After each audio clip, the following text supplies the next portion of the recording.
Kakos Industries is ad-free. To help keep it that way, please visit kakosindustries.com/Patreon, that's Patreon, and consider a pledge of $1 or more a month. What you are about to hear is like your buddy just telling you about their day.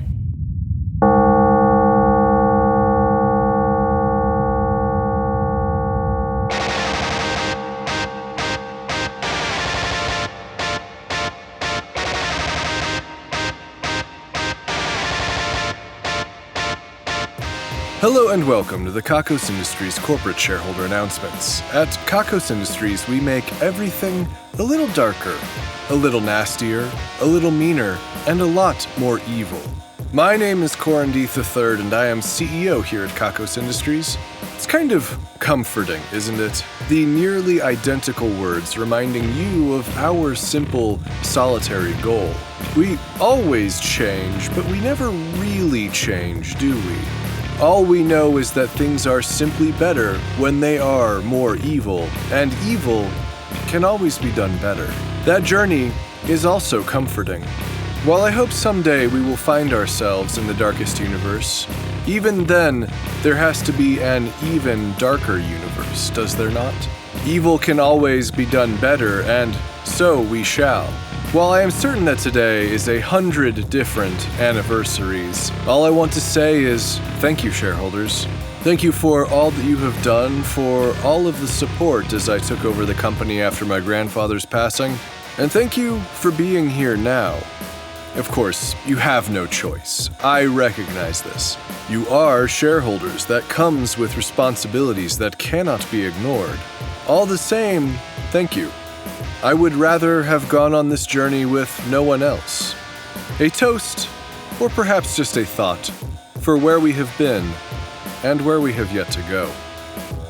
Today's announcements are coming to you from a bag full of vibrating crystals that look like sand. Each of these crystals are tuned to specific frequencies that we are using to transmit you this message.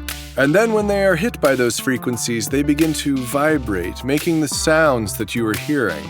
Somehow, thousands of crystals vibrating in a bag we repurposed from a bottle of brandy or something like that does not sound like mud, but instead like the warm and clear voice of Corin III. This bag came in through your incoming projectiles window, and as you were instructed, you opened it up to listen to the sounds coming from within. Do not get too close to these tiny crystals. Each one is razor sharp in at least 3 directions. They come from a collaboration between Feeney's Sand and our division of Sharp Noises. Feeney's Sand is not ordinarily known for its audio products, but instead for bringing sand to heavily trafficked beaches or to construction sites. All the same, they know a good deal when they saw one. I should say that this broadcast is only for those who are currently shareholders of Kakos Industries. Anyone else who may be holding or at ear level with a bag of vibrating crystals should be very careful not to breathe. These crystals can be quite a nuisance when inhaled. For Kakos Industries shareholders, these crystals are actually the cure for something else we did to you, so they shouldn't hurt you too badly. If you feel that your lungs are starting to become damaged, then I would suggest doing something evil quickly. There's a chance we might be honor-bound to save you, if you're evil enough. We recently had the CEO Festival of the Dance. It was outstanding as always, but it hardly seems worth mentioning any of the competitors, except for one. That would be Dana Govern. Dana Govern was given an extra dose of every gene modification we have come up with here at Kakos Industries. Some of them make people into human fireballs, others make people super athletes, others turn limbs into tentacles or create new tentacles. I'd be lying if I said there weren't just a whole lot of tentacles in there. Some of them make people stretchy, others create hungers of all varieties. Others still we're not sure about. We know that they do something, but what they do is unclear. And we gave them all to Dana. We expected her to melt or to turn into a hideous monster or explode or something equally as spectacular. We would have all enjoyed the show, watched it in reruns, and moved on with our lives. But instead she walked away perfectly fine. She has been perfectly fine since. It has been a strange concern for us ever since then. When will she blow? Will we miss it? Will it be sick as shit? But she has done nothing of the sort. She continued at her job. She was promoted several times. Junior found her strangely interesting, and she somehow got to be really great at breakdancing. Then there was the CEO Festival of the Dance. I watched as so many of you lampooned and satirized so many aspects of my personality in dance form. And then there was Dana. Her gyrations and spins were out of this world. Unique and amazing stuff. She swung her hair, she did flips, she became a human tornado at times. And then the strobe light started. In those frozen frames of Dana's movement, we could see something that we could not see before. A long green limb here, a tentacle there, another head, wings. They combined to make this cascading rainbow of body parts. These parts of her, visible for only a fraction of a second, formed beautiful swirling plumages behind her persistent human form.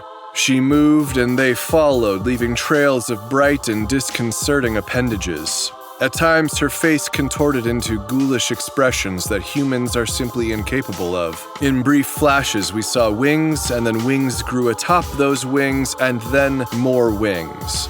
Dragon wings, eagle wings, raven wings, peacock wings. Then it seemed that she was everywhere at once in 8 places around the dance floor. Then 16. She was moving so quickly. And then the song came to an end. As the last beat hit, the strobe stopped, and we all heard the universal sound of a human exploding. When the lights came up again, there were 7 babies, all slightly different colors ranging from mustard yellow to lilac. We had no idea where Dana was keeping those babies or how they came to be, but there they were. At seemingly the same time, Grace Rule and Junior moved down to the dance floor to attend to the children. Something changed in Junior at that moment. His curmudgeonliness subsided and he showed a genuine care for these small creatures. Grace allowed him to carry 2 of the infants behind her as she walked away from the festivities. That left 5 babies for Grace to carry. I swear, if they made a web series just about Grace carrying things, it would have millions of subscribers. You would look at her, and then the thing she's about to carry, and you would think to yourself, there is no way she's going to be able to carry all of that. And then boom, you're wrong. 5 infants, all held securely. But I'm digressing. I spoke afterward with Junior about the babies, and he told me that he didn't know how, but he knew he was their closest relative. He felt responsible for them. I wouldn't understand that for a while, but I'll come back to that. He is not their primary caretaker. I think he believes that he cannot take that role, but I have seen something in him that I don't think I've seen before. Some sort of purpose, but just to let me know that nothing has changed, he opened my office door just to fart into my office the other day. And, oh my evil, was it heinous. Grace will be the primary caretaker of these little ones, but it seems that she has a group of equally strange people helping her. I have laid out the rules that none of these infants are to be allowed into any sort of time dilation chambers, and that they must grow up at a normal pace relative to the rest of us. I don't need any more usurpations happening. And technically, because Dana won the dance-off, one of these children came in 4th. We will give them some time to develop before we decide which one is most likely to survive a roller coaster test at the Mega Thrills theme park in Christ Hole, Texas.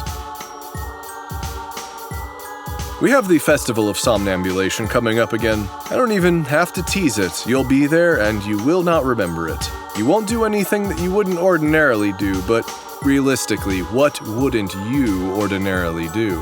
And then sometime later, we will have the Festival of Fertility, even though it feels like we just had it on the dance floor. If you're looking to test out a more restrained quantity of evil genes in your offspring, come on down. I checked on Hell about a week ago. Meredith has some new coworkers. We were holding off on sending people down there until we could re-establish the labor camp. Some of the new workers appear to be monsters, too. I guess they've sent some from the nearby communities as some sort of tribute. It is great fun watching the human laborers meet these monster laborers that alter and remix human characteristics into just terrifying forms. And then they come to see them as friends. Working under Meredith are a number of Kakos Industries employees, but also some other monsters. We are unaware of the agreement that they have made, but it seems that Meredith keeps them all in line. Because of that sweet fucking monster arm. It is nice to have things back to normal. I found myself wandering again, late at night in the building. It's strange, when you start to get a feeling for where the secret pathways are, you start to understand them, and you can predict them. It also helps having unrestricted access to everywhere in the building. But I have found a lot of interesting things. A statue garden that is the stuff of nightmares. A bathroom that I don't believe has ever been used before. I mean, before I got there, I had been walking for a long time and I had to go. I also found a shrine dedicated to Pommel God. I don't know what Pommel God is. I left it alone. And then I was exploring one of the training classrooms looking for a crease in the wall when a bag was thrown over my head and I was dragged away by several incredibly strong individuals. They spun me around so many times I couldn't tell what direction we were headed. They dumped me on the floor in a tiled room and removed the bag from my head. I could see it was one of our standard meeting spaces, but I couldn't tell which one just by the arrangement of the furniture. Sitting around me in classroom chairs were most, if not all, of the Tabithas. I told them I had been looking for them. None of them spoke. As I got my bearings, I could see that they were all dressed the same way. White linen dress shirts, black slacks. Tabitha, the more exotic-looking one, handed me a key. Then she kissed me softly on the cheek. I wasn't sure what to do, but the rest of the Tabithas knelt to kiss me softly on the cheek, one after the other. Then they turned out the light and left, locking the door behind them. Using my new skill set, I did find a secret passage out. It dumped me back into one of our hallways.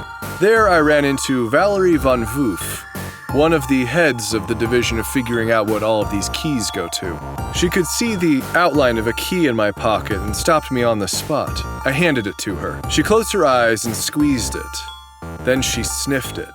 Then she placed the tip of it on her tongue.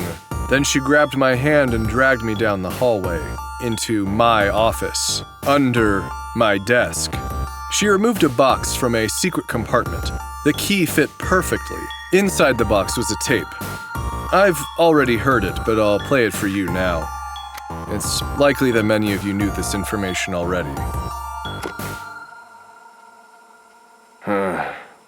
What is this? He's what you asked for, sir. A clone? No, not a clone, sir. Something more. We made the modifications you requested. Why does he look so strange? You asked us for something more evil. He's going to look a bit strange, sir. You asked us for a lot of evil. I like the horns, but he's so large. We had to completely rework his genetic makeup. He has 4 more chromosomes than a regular human. He's not human. Technically, no, but he's everything you asked for. He's more than human.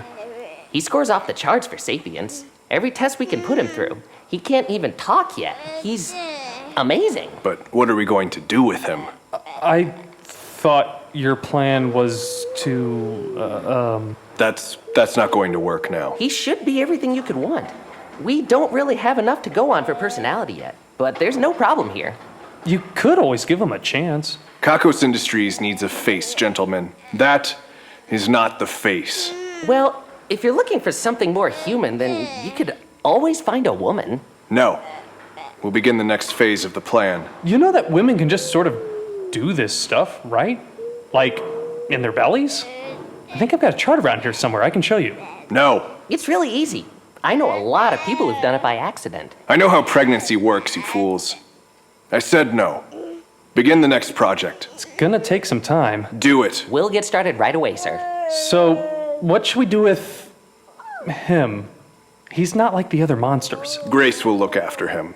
He'll be taken care of. There is a lot to unpack there. That former Damnation and Ruination squad member that we have taken to calling Gray has been moping around everywhere, but in a way that is just so photogenic. Their poses and expressions are just so haunting and sad. All of the art photographers and a couple of our amateurs have been bolstering their portfolios by snapping a photo every chance they get. Except, once they find Gray runs off. It's been kind of like a paparazzi thing, I guess. Kim's has made taking photos not sexy by official decree to try to get Gray some peace. I've had a lot to think about recently, so my mind was elsewhere when I walked into the Division of Erotic Experiences, so I didn't notice right away that Jasmine Ashna and Dr. Dunkelvissen had a much more energetic look to them. When I finally noticed, they were standing beside a whiteboard claiming to have discovered what was most sex after all. The drawing, to the best of my understanding, was when the girl does a handstand and the guy does a kind of a bridge, and then the other girl, or guy, or whatever really does this pretzel thing. Jasmine started doing a self-congratulatory dance. Dr. Dunkelvissen asked for a high five. I couldn't wrap my head around it, so I couldn't celebrate with them. Looking a little disappointed, Jasmine pulled back a blind on one of the observation rooms to show me a group doing what they had drawn in the flesh. It was intense, for sure. But then one of the subjects' backs went out and the whole thing went terribly wrong. It was evil, but I found it difficult to call it most sex. Back to the drawing board, I guess. They'll get it eventually. The Damnation and Ruination Squad is now wearing apparently just slime of some sort with glitter in it. And also whatever has stuck to the slime after coming into contact with it. Like they keep touching stuff, papers, other people's clothes, plants, small cactuses. It's a look.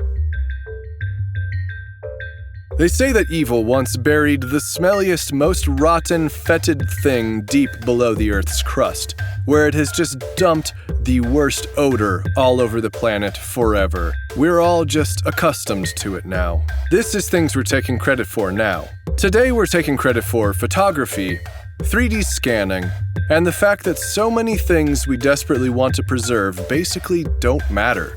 If you don't happen to agree that we're responsible for these things, then we might just have to show you how important you are to preserve. Governmentality Spokes has won this week's Ruin a Life drawing. As a result, the nemesis of Governmentality will encounter a seriously life-ruining event. Governmentality? Like a government mentality? Odd. The things that parents will name their kids. The nemesis this week is, and oh boy does it really just pain me to say this, Corin's juicy ass. At first there seemed to be some confusion thinking that my rear end might have done something to piss off Governmentality. To my knowledge, my rear end has done nothing to raise the ire of anyone anywhere, apart from being just so perfect it's a shame to even sit on it. But no, it turns out there's someone out there who legally changed their name to Corin's Juicy Ass. While I find this disturbing, I was relieved to find out that my ass wouldn't be having its life ruined. We spun the wheel of misery and it landed on the space for irresistible. So now I have to say the words out loud that from today onward, Corin's Juicy Ass will be 70% more irresistible. Yep, had to say that. This might sound nice in theory, but imagine all of the unwanted attention. Corin's juicy ass won't be able to rest. For fuck's sakes, why do I let people do this? For evil measure, Governmentality Spokes will be 13% more resistible. Congratulations on the win and best of luck to all parties. This brings us to the end of today's broadcast. You can tie off the bag of vibrating crystals and give it a good crush under your foot. Then dispose of it anywhere you dispose of toxic waste. The numbers are next. 69, 69, 69, 100, 69, 69, 69, 100.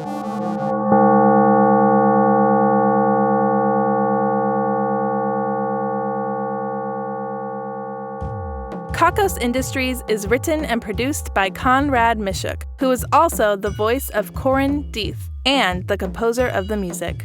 The introductions are read by Kitty McCauley. and the credits are read by Kelsey Kemmer, the record holder for most blueberries in one human mouth. Special guest appearance in this episode by Mike Hennessy and Sean Hennessy.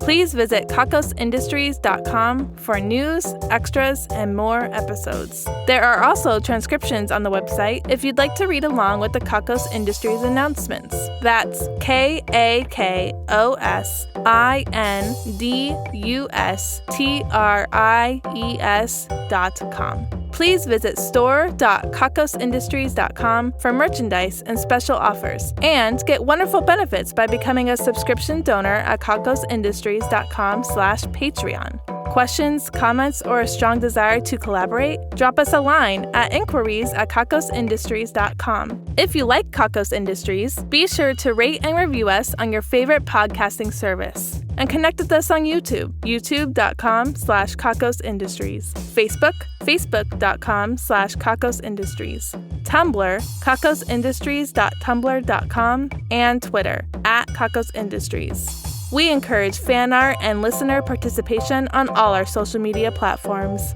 Please visit our website for cast details and the credits for all of our social media contributors. Special thanks to our esteemed shareholders Ian Kroll, Dan Shumway, William Brandon, Leah Tedesco, and Jack Attack. Also thanks to honored employees Dorkpool Dorcas, who stopped the bar fight by finding the common ground between the two lizard monsters, Chax Richter, who picked up the strategically placed banana peel, and Chris Leclerc, who wrote down the password we all assumed would be emailed to us.